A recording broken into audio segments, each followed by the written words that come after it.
Alhamdulillah, alhamdulillahilladzi khalaqa kulla syai'in faqaddarahu taqdira wa atqana ma syar'ahu wa sana'ahu hikmatan wa tadbira wa asyhadu an la ilaha illallah la syarika lah wa kana Allahu ala kulli syai'in qadira wa asyhadu anna Muhammadan abduhu wa rasuluh arsalahu ilal khalqi basyiran wa nadhira wa da'iyan ilallahi biiznihi wa sirajan munira. Allahumma shalli wa sallim wa barik ala sayyidina Muhammad wa ala alihi wa ashabihi wa man tabi'ahum bi ihsanin wa sallim tasliman katsira. Amma ba'du, faya ma'asyiral muslimin rahimakumullah, ittaqullah la'allakum tuflihun. Qala Allah Ta'ala, a'udzu billahi minasyaitonir rajim. Bismillahirrahmanirrahim.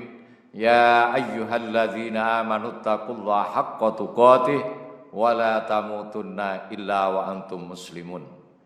Ma'asyiral muslimin rahimakumullah, bertakwalah kepada Allah Ta'ala dengan sebenar-benar takwa, yaitu dengan menjalankan perintah-perintah Allah dan meninggalkan larangan-larangannya. Taatilah perintahnya dan jauhilah semua larangan-larangannya. Dengan melakukan dua hal ini, maka hidup Anda akan sukses baik di dunia ini maupun di akhirat kelak. Ma'asyiral muslimin rahimakumullah, waktu mengalir terus dan tanpa terasa kita sampai kepada pergantian tahun Hijriah untuk kesekian kalinya. Detik menuju menit, jam, hari, bulan, hingga tahun senantiasa bergerak maju, yang berarti semakin bertambah pula usia manusia. Yang perlu menjadi catatan adalah, apakah bertambah pula keberkahan usia kita? Ini pertanyaan singkat, dan biarlah rekam jejak perjalanan hidup kita masing-masing yang sudah lewat menjawabnya. Kita harus berani menilai dan mengevaluasi lakon hidup kita. Ya, lakon hidup kita yang telah lewat dengan jujur dan objektif. Agar kesadaran imani kita yang tersembunyi dalam diri kita masing-masing muncul dan mampu merubah kelakuan kita yang tidak baik menjadi baik, yang sudah baik menjadi lebih baik. Tahun baru Hijriah yang kita peringati setiap tahun ini, di dalamnya terkandung sejarah dan nilai-nilai yang terus relevan hingga kini. Hijrah Rasulullah Shallallahu Alaihi Wasallam dari Mekah Al-Mukarramah ke Madinah Al-Munawwarah tercatat sebagai peristiwa penting di dalam sejarah Islam dan sirah Rasulullah Shallallahu Alaihi Wasallam. Tidaklah mengherankan kalau Khalifah Umar ibn al-Khattab radhiyallahu an menjadikan hijrah Rasulullah itu sebagai tahun pertama saat penetapan kalender Islam. Hijrah Rasulullah ini tidak bisa dilepaskan dari dakwah. Ia merupakan pembatas antara fase dakwah Mekah dan dakwah di Madinah. Di Mekah Rasulullah Shallallahu Alaihi Wasallam belum punya kekuasaan. Keamanan juga belum ada di tangan kaum muslimin. Rasulullah baru menyampaikan secara lisan dakwahnya. Saat di Madinah, barulah Rasulullah masuk pada fase penerapan ajaran-ajaran Islam secara praktis. Sejak itu Madinah menjadi tempat yang layak untuk menjadi negara Islam yang pertama. Dari hijrah Rasulullah SAW ini kita belajar tentang ketaatan Rasulullah. Hijrah bukanlah karena takut.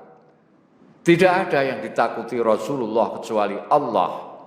Hijrah juga bukan karena beliau khawatir nyawa beliau terancam, karena beliau yakin akan selalu dilindungi oleh Allah Subhanahu wa taala.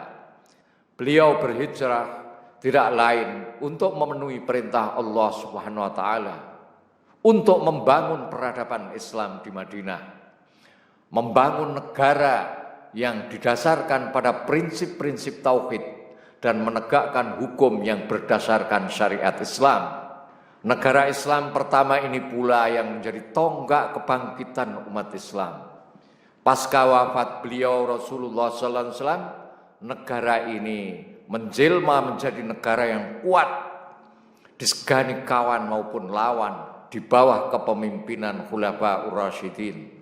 Menjadi negara adidaya yang menyebarkan Islam ke seluruh penjuru dunia. Negara Madinah yang dipimpin baginda Nabi ini bergelimang dengan kebaikan, kesejahteraan, dan keamanan. Diliputi oleh ketaatan kepada Allah Subhanahu wa Ta'ala. Negara adidaya Madinah ini mempersatukan umat Islam, mengurus umat Islam, melindungi nyawa dan kekayaan umat Islam, menjaga kehormatan Islam dan Rasulullah sallallahu alaihi wasallam. Dalam ketaatan kepada Allah tentu ada ujian, tantangan, ancaman, dan hal-hal yang tidak menyenangkan. Disinilah kesediaan berkorban di jalan Allah menjadi penting. Ini yang ditunjukkan oleh para sahabat muhajirin yang tidak peduli meninggalkan harta benda mereka di Makkah. Tidak peduli sulitnya perjalanan di tengah ancaman. Tidak peduli panas terik siang hari dan dingin yang sangat di malam hari. Nabi Shallallahu Alaihi Wasallam dalam hijrahnya menempuh jarak lebih kurang 490 km. Tidak hanya itu, juga untuk menghindari kejaran kafir Quraisy yang bernafsu membunuh, Rasulullah menempuh bukan jalan biasa. Rasulullah menempuh perjalanan hijrahnya bukan melalui jalan biasa. Bermula dari rumah Rasulullah sallallahu alaihi wasallam menuju Gua Thur yang berjarak lebih kurang 6 km di selatan Makkah. Beliau kemudian bermukim di sana lebih kurang 3 hari. Kemudian bergerak terus hingga tiba di Quba pada tanggal 8 Rabiul Awal. Beliau lalu mendirikan masjid pertama di sana. Beliau tiba di kota Madinah pada tanggal 12 Rabiul Awal. Pengorbanan karena taat ini pula yang ditunjukkan oleh Abu Bakar radhiyallahu an, sahabat Rasulullah tercinta. Tidak hanya bahagia karena bisa hijrah bersama Rasulullah, Abu Bakar juga diliputi rasa khawatir dan takut. Bukan takut dirinya celaka, tetapi tak ingin Rasulullah menderita. Dikisahkan saat tiba di Gua Thur, Abu Bakar radhiyallahu masuk terlebih dahulu, lalu memeriksa di dalamnya, adakah sesuatu yang membahayakan Rasulullah atau tidak. Ia membersihkan tempat itu, baru kemudian mempersilahkan Rasulullah sallallahu alaihi wasallam masuk. Sahabat tercinta ini lebih memilih menahan rasa sakit daripada mengganggu Rasulullah di dalam istirahatnya. Saat itu kaki Abu Bakar yang digunakan untuk menutupi lubang disengat binatang berbisa, sakit sekali. Kondisi ini membuat air matanya menetes hingga membasahi wajah Rasulullah sallallahu alaihi wasallam. Lalu beliau berkata kepadanya, "Ada apa denganmu wahai Abu Bakar?" Abu Bakar menjawab, "Ayah dan ibuku menjadi tebusanmu wahai Rasulullah. Aku telah disengat." Jawabnya. Lantas Rasulullah meludah kecil ke arah bekas sengatan tersebut, sehingga apa yang dirasakan Abu Bakar hilang seketika. Inilah pengorbanan dalam ketaatan. Semua ketaatan dan pengorbanan ini dijalani dengan sabar dan ikhlas karena Allah, diperkuat dengan keyakinan akan janji kebahagiaan dan kemenangan dari Allah Subhanahu wa taala. Inilah yang dikatakan Rasulullah sallallahu alaihi wasallam kepada sahabatnya yang sangat khawatir dengan kondisinya yang diceritakan di dalam firman Allah, "Illa tansuruhu faqad nasarahullah idz akhrajahu alladziina kafaru tsaniyasnaini idz huma fil ghar idz yaqulu li sahibihi la tahzan innallaha ma'ana fa anzalallahu sakinatahu alaihi wa ayyadahu bi junudin lam tarawha wa ja'ala kalimatal ladzina kafaru sufla wa kalimatullahi hiyal ulya wallahu azizun hakim. Jika kamu tidak menolong Muhammad, sungguh Allah telah menolongnya. Ketika orang-orang kafir mengusirnya dari Mekah, sedangkan dia salah satu dari 2 orang.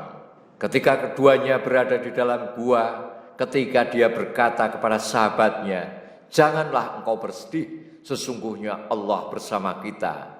Maka Allah menurunkan ketenangan kepadanya, memperkuatnya dengan bala tentara malaikat yang tidak kamu lihat, dan dia menjadikan seruan orang-orang kafir itu seruan yang paling rendah. Sebaliknya firman Allah itulah yang paling tinggi. Allah Maha Perkasa lagi Maha Bijaksana. Ma'asyiral muslimin rahimakumullah. Jangan bersedih. Sungguh Allah bersama kita. Innallaha ma'ana. Merupakan keyakinan penting untuk sebuah kepastian bahwa Allah Subhanahu wa taala pasti akan menolong hamba-hambanya yang taat. Allah bersama kita berarti Allah pasti akan menolong kita dan memperkuat kedudukan kita. Ya ayyuhalladzina amanu in tansurullaha yansurkum wa yutsabbits aqdamakum. Wahai orang-orang yang beriman, jika kamu menolong agama Allah, niscaya Dia akan menolongmu dan akan meneguhkan kedudukanmu. Karena itu, di dalam memperjuangkan Islam ini, kita tidak boleh berputus asa, tidak boleh ragu bahwa kemenangan pasti suatu saat akan tiba. Kita harus yakin akan kemenangan dan tidak boleh berputus asa terhadap berbagai derita dan pengorbanan di dalam dakwah ini. Untuk urusan dakwah, umat Islam tidak pernah mundur meskipun menghadapi berbagai kesulitan dan tidak melunak tekadnya dalam berbagai krisis. Mereka justru bertambah kuat dan makin membulatkan tekad dengan tetap mengharap turunnya rahmat Allah dengan tawakal yang benar. Demikianlah khutbah yang dapat kami sampaikan, semoga bermanfaat. A'udzubillahi minasyaitonirrajim. Bismillahirrahmanirrahim.